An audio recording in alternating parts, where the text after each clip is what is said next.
नमस्कार दोस्तों, मेरा नाम है प्रमोद कुमार और अपने इस YouTube channel JAC board diary में एक बार फिर आप सभी का स्वागत करता हूँ। तो दोस्त आज अपन लोग स्टार्ट करेंगे आज से इंग्लिश का कोर्स, ठीक है? जैसे कि आप सभी जानते हैं, किसी भी सब्जेक्ट को स्टार्ट करने से पहले उसका जो रीढ़ की हड्डी होती है जिसको अपन लोग कोर बोलेंगे of this subject is syllabus. तो आज वाले इस वीडियो में अपन लोग सिलेबस के बारे में जानकारी ले तो स्टार्ट करते हैं वीडियो को। सबसे पहले काम की बात कर लेते हैं, फिर जो भी घर घर की बातें होगी वो वीडियो के अंत में। देखिए आपका बुक जो है ना, दो हिस्सों में बांटा हुआ है। एक्चुअली कहूंगा तो तीन हिस्सों में बांटा हुआ है। First book poem, second book, ठीक है।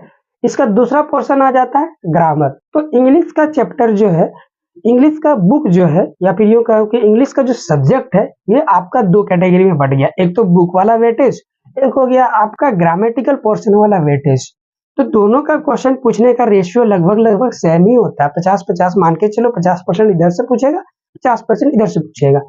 अब बुक में सबसे पहला नंबर आता है फर्स्ट बुक, और फर्स्ट बुक में ही रिलेटेड आपका पोएम है, तो उसे अपन लोग पढ़ेंगे। तो फर्स्ट बुक में क्या है, ए लेटर टू गॉड है। इसको पढ़ेंगे कैसे, सिलेबस बताने के साथ साथ मैं आपको ये भी बताता चलूं। तो देखिए पढ़ने का बहुत शानदार तरीका मैंने अपने अपने ओर से बनाया है आपके लिए, एफर्ट लगा के। पूरे बुक का अपन लोग नहीं पढ़ेंगे, अपन लोग उसका समरी पढ़ेंगे, शॉर्ट नोट्स पढ़ेंगे। और इसका स्टोरी मान लिया 3 पेज का है, तो अपन लोग उसको एक पेज में टू द पॉइंट वाली बात को समरी करके पढ़ेंगे। और उस स्टोरी को इस कदर मैं आपको समझाऊंगा, जैसे इधर आपको इधर लगा दूंगा, कहीं इधर लगा रहा हूँ, ठीक है। ये पीडीएफ आपको मिलेगा। ये पीडीएफ में आपका एकदम अपने लैंग्वेज में, बुक वाला लैंग्वेज में नहीं, बुक वाला लैंग्वेज थोड़ा उसमें डिफिकल्ट वर्ड को यूज किया है, तो यहाँ पे मैं इजी वर्ड को इस्तेमाल करके दोबारा से उसी जितने कहानी है ना, ये यहाँ तक, ये थर्ड बुक का, सेकंड बुक का भी जो भी कहानी है, इवन तो ये पोयम का भी जो मतलब है ना, उसका हिंदी लिख के रखा हूँ। डिफिकल्ट वर्ड को मैं हटा चुका हूँ, और अपने तरीके से जो इजी इजी वर्ड आप अपने दिमाग में जानते हो 10th के अकॉर्डिंग, उस वर्ड को यूज करके इस सेंटेंस को, इस स्टोरी को दोबारा से रीराइट किया हूँ, ठीक है। और बिल्कुल समरी के तरीके से यहाँ पे रिप्रेजेंट करके पीडीएफ आपको बिल्कुल फ्री में प्रोवाइड करूंगा। ए लेटर टू गॉड, ये पूरा बुक का आपका समरी मिलेगा, उसके नीचे जस्ट हिंदी मिलेगा। तो भैया इंग्लिश में याद रखो, चाहे कहानी को हिंदी में याद रखो, लेकिन कहानी आपको क्लियर कट समझ में आना चाहिए। ये सभी, दैट्स वाई अपन ने सबका हिंदी प्रोवाइड किया है, ठीक है। कमाल, मजा आ गया ना? ठीक है, चलो जी आगे बढ़ते हैं। फर्स्ट चैप्टर है आपका the A letter to God. बच्चा बच्चा जानता है इसमें क्या कहानी हुआ है, नहीं तो अपन लोग दोबारा इसके साथ कहानी के साथ मुलाकात करेंगे। चैप्टर नंबर 2 है आपका नेशनल, नेशनल ने नेल्सन मंडेला। एक बहुत ही अपन लोगों का इंडिया में जैसे महात्मा गांधी है, वैसे ही वहां के ये अपना साउथ अफ्रीका के महात्मा गांधी थे। जानेंगे स्टोरी। थर्ड नंबर पे 2 stories about flying. Fourth number पे from the diary of Anne, ये है आपका ग्लिम्पसेस ऑफ इंडिया है, Mijbil the otters. And last 7th number में है madam rides the bus. And सबसे 8 नंबर पे द प्रपोजल, ठीक है। बहुत ही बेहतरीन और सुंदर ढंग से इसको पढ़ेंगे, आप टेंशन ना लें। उसका पोम की बारे में बात करते हैं तो डस्ट ऑफ स्नो है, फायर एंड आइस है, and tiger in the zoo. Next है आपका how to tell wild animals, the ball poem Amanda and the tree fox. And last number पे आ जाता है फॉर एन कहाँ चला गया ये, ग्रेगरी, ठीक है, फॉर एन ग्रेगरी।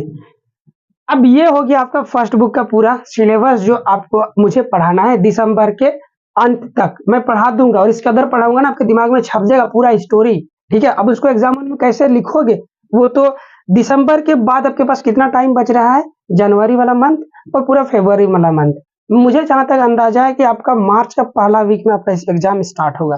तो 2 महीना जो बच जाता है ना, उस 2 महीना के अंतराल पे मैं आपको पूरा प्रैक्टिस करवाऊंगा, कैसे आंसर, मान के चलो कि आपको आंसर ही याद करवा दूंगा, किस तरह एग्जाम हॉल में लिखना, ये क्वेश्चन इंपॉर्टेंट है। इसीलिए इस पूरे सिलेबस को 2 महीने के अंदर मैं कंप्लीट करूंगा, रेगुलर बैच के अंदर, ठीक है, क्रैश कोर्स में। अच्छा आगे बढ़ते हैं। सेकंड नंबर पे the Triumph of the surgery, ये फर्स्ट बुक। सेकंड नंबर पे द थीफ स्टोरी, ये दोनों ही बहुत बेहतरीन कहानी है, देखेंगे उसको समझेंगे। The midnight visitors, a constant trust, footprint without feet, ठीक है। 6 नंबर पे आ जाता है the making of a scientist. 7th number पे द नेकलेस में भोली, भोली के नाम से इसको सब कोई जानता है, इंडिया स्टोरी है, सुलेखा नाम है बच्ची का। 8 नंबर पे the book that saved the earth, ये टाइटल है बुक के। इसको अपन लोग स्टोरी के फॉर्म में पढ़ेंगे, बाकायदा इसका भी हिंदी भी आपको मिलेगा, क्वेश्चन आंसर का भी हिंदी मिलेगा, ठीक है। सो डोंट वरी, एक एक लाइन का हिंदी समझाऊंगा ताकि आपका दिमाग में फिट बैठ जाए, ठीक है। अगला चलते हैं, ग्रामेटिकल पोर्शन को बढ़ते हैं और फिर अपन लोग लास्ट में डिस्कस कर लेंगे कि इसको अपन लोग सबसे पहले शुरू करेंगे, ये वाला बुक वाला पोर्शन या ग्रामेटिकल वाला पोर्शन। ग्रामर में सबसे पहला पोर्शन आ जाता है, जैसे जानते हैं आप, आंसरिंग पैसेज। दो तरह का पैसेज आपसे पूछेगा, एक होता है डिस्कर्सिव पैसेज, एक हो जाता है आपका फैक्चुअल पैसेज, जिसमें फैक्ट होता है वो वाला पैसेज। अब ये होता क्या भाई, चलो लिख देता हूं आपके लिए। डिस्कर्सिव पैसेज एक पूछेगा, ठीक है, दूसरा पूछेगा फैक्ट वाला पैसेज। फैक्ट वाला पैसेज में ना आपका गोल पता रहता है, मतलब एम पता रहता है। जैसे कि गांधी जी के बारे में पैसेज लिखा हुआ है तो आपको खट से पढ़ते ही समझ में आएगा, अरे है ना, ये तो गांधी जी का बारे में लिखा, उससे क्वेश्चन आपका पूछ देगा। ये होता है फैक्ट। जैसे फुटबॉल टूर्नामेंट हो रहा है तो फुटबॉल टूर्नामेंट के बारे में लिख दिया, किसी के कैरेक्टर के बारे में लिख दिया, ठीक है। तो इसमें फैक्ट में यही होता है कि आपको टू द पॉइंट दिखता है कि ये पैसेज मुझे क्या मैसेज देना चाह रहा है, वो खटखट खटखट समझ में आएगा। ऐसे पैसेज को सॉल्व करना बच्चे के लिए इजी होता है। दूसरी और डिस्कर्सिव पैसेज, आपको गोल ही पता नहीं चलेगा उसमें क्या गोल है, बोलना क्या चाह रहा है, ठीक है। तो इस तरह के पैसेज को कैसे टैकल करेंगे, कैसे समझेंगे, वो तरीका अपन लोग देखेंगे। सेकंड नंबर पे आता है लेटर। लेटर भी दो तरह का पूछेगा आपसे, एक होता है फॉर्मल लेटर, एक होता है इनफॉर्मल लेटर। देखिए लेटर क्या होता है, एक लेटर आप एप्लीकेशन के फॉर्मेट में लिखते हैं ना प्रिंसिपल को, वो भी लेटर है। एक लेटर आप अपने मम्मी पापा को लिख दे ना, पैसा घट गया, हॉस्टल में है तो भाई पैसा भेजो, ये पहले के जमाने में चलते थे। आजकल तो फोन पे यूपीआई स्क्रीन स्कैनर खट खट खट पहुंच जाता है, लेकिन बुक तो तभी के जमाने का प्रिंट किया हुआ है ना, तो उसी के अकॉर्डिंग थोड़ा बहुत तो जानकारी लेना पड़ेगा। तो पहले जमाने में ऐसे होता था, मनी ऑर्डर से पैसे आते थे, तो उसमें जो लेटर लिखा जाता था ना, वही है आपका फॉर्मल लेटर, इनफॉर्मल लेटर, ठीक है। देखेंगे दोनों, फॉर्मल लेटर आपका क्या हो जाता है और इनफॉर्मल लेटर क्या होता है, वो अपन लोग लेटर्स के बारे में देखेंगे। ये हो गया फॉर्मल, एक आएगा, एक हो जाएगा इनफॉर्मल। अब होता है रिपोर्टेड स्पीच। अब ये क्या है भाई, या नोटिस बोल लो यहाँ पे, रिपोर्टेड स्पीच के जगह क्या नोटिस। आपने स्कूल में अक्सर देखा है ना कि आज दिनांक दिस तारीख को सूचित किया जाता है सभी स्कूल के छात्राओं कि कल दिनांक स्कूल बंद रहेगा। इस तरह का जो है ना, वही है आपका नोटिस।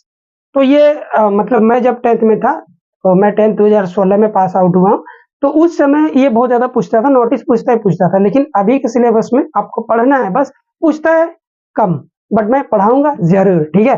इंपॉर्टेंट इसमें से कौन है, वीवीआई है, ये है आपका बहुत ज्यादा। लेटर तो पूछेगा ही पूछेगा भाई, दुनिया इधर से उधर हो जाए, पूछेगा ही पूछेगा।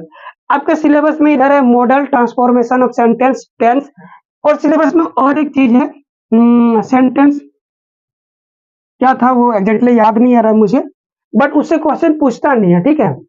कंकर्ड याद आ गया, sentence conquered, subject verb and agreement, conquered ये था। अभी ये नाम ही बहुत खतरनाक, उससे क्वेश्चन आज तक पूछा ही नहीं, इसीलिए मैंने उसको जानबूझ के नहीं रखा है यहाँ पे, क्योंकि उसे सवाल नहीं आएगा तो बच्चे को मैनिपुलेट नहीं करना है। जिससे सवाल नहीं होता उसे मैं पढ़ना ही नहीं है, क्रैश कोर्स में उसे इंक्लूड ही नहीं करना, उसे सवाल नहीं पूछते। पूछेगा कहाँ से सवाल आपका, मॉडल से पूछेगा, ट्रांसफॉर्मेशन ऑफ सेंटेंस से पूछेगा, टेंस से पूछेगा, ठीक है। ये आपका ट्रांसफॉर्मेशन ऑफ सेंटेंस में भी उसी में आपका आ जाता है active voice, passive voice, narration, removal of too, आपका क्वेश्चन टैग वाला क्वेश्चन इसी के अंदर आ जाता है, ट्रांसफॉर्मेशन ऑफ सेंटेंस के अंदर, ठीक है। तो डोंट वरी, इसके अंदर सब कैटेगरी और है, तो पेशेंस, धीरे धीरे अपन लोग इसकी पूजा खोलेंगे और अंदर की सारी गहराइयों को जानते हुए जाएंगे, ठीक है। क्वेश्चन कैसे टैकल करना है मैं बताऊंगा आपको, कैसे कौन से क्वेश्चन इसमें आते हैं, बस उसी को प्रैक्टिस करना, उसके अलावा कुछ नहीं आपको पढ़ना है, ठीक है। सो मेक श्योर कि चैनल को आप सब्सक्राइब जरूर कर लेना, ओके। अब मुद्दे की बात करते हैं, किसको सबसे पहले स्टार्ट करेंगे, ये बुक वाला पोर्शन या ग्रामेटिकल वाला पोर्शन।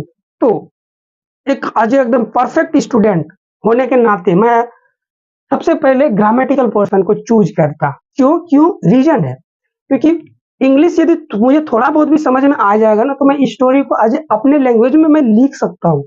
यार लिख नहीं सकता हूँ तो कम से कम याद तो रख सकता हूँ ना, मुझे कुछ तो समझने में मुझे मदद करेगा ना। इंग्लिश सेंटेंस को बना कैसे है, किस तरह से अपन ने बुक में लिखा है, उसका आंसर को कैसे लिखा है, और उसको समझने के लिए ना मुझे इंग्लिश के सेंटेंस को पकड़ना पड़ेगा कि ये इंग्लिश वाला सेंटेंस आखिर बनता कैसे है, और वो बनता है ग्रामर से। दैट्स वाई अपन लोग पहले यदि मैं स्टूडेंट होता तो सबसे पहले मैं ग्रामर पढ़ता, और एज ए टीचर मेरा फर्ज बनता है कि मैं भी आपको सबसे पहले ग्रामर ही पढ़ाऊं।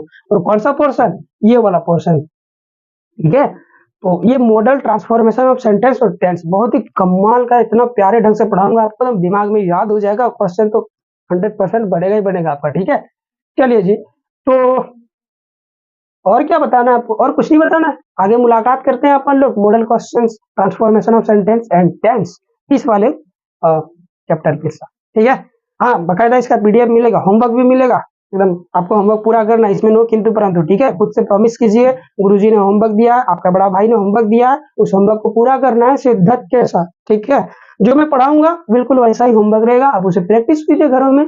और ये आपका ज्यादातर मैं कोशिश करूंगा जो आपका होमवर्क है वो जैक बोर्ड का प्रीवियस ईयर का सारे क्वेश्चन उसमें शामिल हो, और साथ में जो मॉडल क्वेश्चन पिछले साल में जितना भी प्रोवाइड किया है अपना जैक बोर्ड में, उसका भी क्वेश्चन उसमें शामिल हो। तो कहते हैं मजा आ जाएगा आपको ये क्वेश्चन देख के कि हाँ यार, ये क्वेश्चन आपका देखा देखा सा लग रहा है कि ये तो अपना ही बोर्ड एग्जाम के जैसा बिल्कुल हूबहू मैच कर रहा है। मजा आएगा आपको प्रैक्टिस करने में भी, ठीक है। तो बहुत ज्यादा आपको जानकारी दे दिया हूँ, इतना काफी है। और बाकी जानकारी अपन लोग अगला क्लास टू क्लास धीरे धीरे धीरे धीरे जानता जाएंगे, ठीक है, जानते हुए जाएंगे। सो जिन लोगों ने लास्टली टेलीग्राम चैनल पे आपने ज्वाइन नहीं हुआ तो टेलीग्राम चैनल को ज्वाइन कर लीजिए, क्योंकि सारा स्टडी मटेरियल आपको वहीं पे मिलेगा। मैं बहुत हद तक कोशिश करूंगा कि आपको स्टडी मटेरियल ड्राइव बना के डिस्क्रिप्शन में दे दूं, ठीक है।